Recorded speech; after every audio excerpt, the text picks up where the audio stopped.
Hello friends, welcome to Fit Tuber Hindi. तो मैं आ गया हूँ एक सुपरमार्केट में।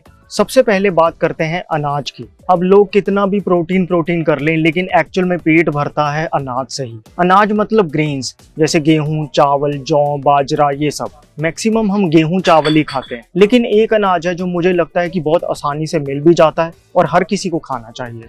मैं बात कर रहा हूँ ओट्स की।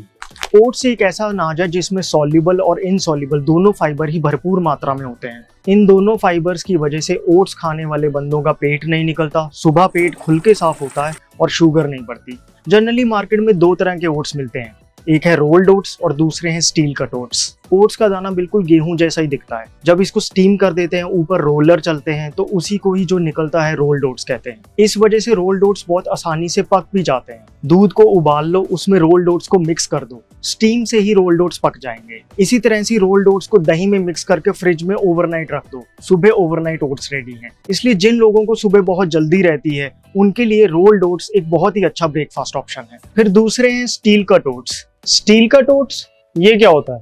अरे नाम ही फैंसी है, बट एक्चुअली ये ओट्स का दलिया ही है। आज आपने ब्रेकफास्ट में क्या खाया? ब्रेकफास्ट है दूध वाला दलिया। छी, सो चीप। आज आपने ब्रेकफास्ट में क्या खाया? ब्रेकफास्ट में well I had steel cut oats. Wow, so healthy. Rolled oats के कंपैरिजन में इन्हें बनाने में थोड़ा टाइम ज्यादा लगता है, लेकिन ये रोल्ड ओट्स से भी ज्यादा हेल्दी है। क्यों? क्योंकि प्रोसेसिंग कम की हुई है। गेहूं का दलिया तो आपने खाए होगा, इसी तरह से अपनी पसंदीदा सब्जियों के साथ स्टील का ओट्स बनाओ। ये बहुत ही हेल्दी और पेट भरने वाला ब्रेकफास्ट होगा। फिर मैं तो वैरायटी के लिए जैसे कभी कभी जौ का दलिया, मिलेट का दलिया, बाजरे का दलिया, इस तरह से खाता रहता हूँ। आजकल जैसे मैं जौ का दलिया दूध में मिक्स करके खा रहा हूँ। एक बहुत ही अच्छा ब्रेकफास्ट ऑप्शन है, फिलिंग है। अगर किसी को वेट बढ़ाना है तो दूध वाला दलिया बहुत ही अच्छा ऑप्शन है। इसी तरह से मैं कभी कभी रेड राइस, पोहा और बेसन का चीला खाना भी पसंद करता हूँ। क्या ना खरीदें ये भी पता होना चाहिए, जैसे cornflakes, Chocofills, muesli, ready to eat वाली चीजें।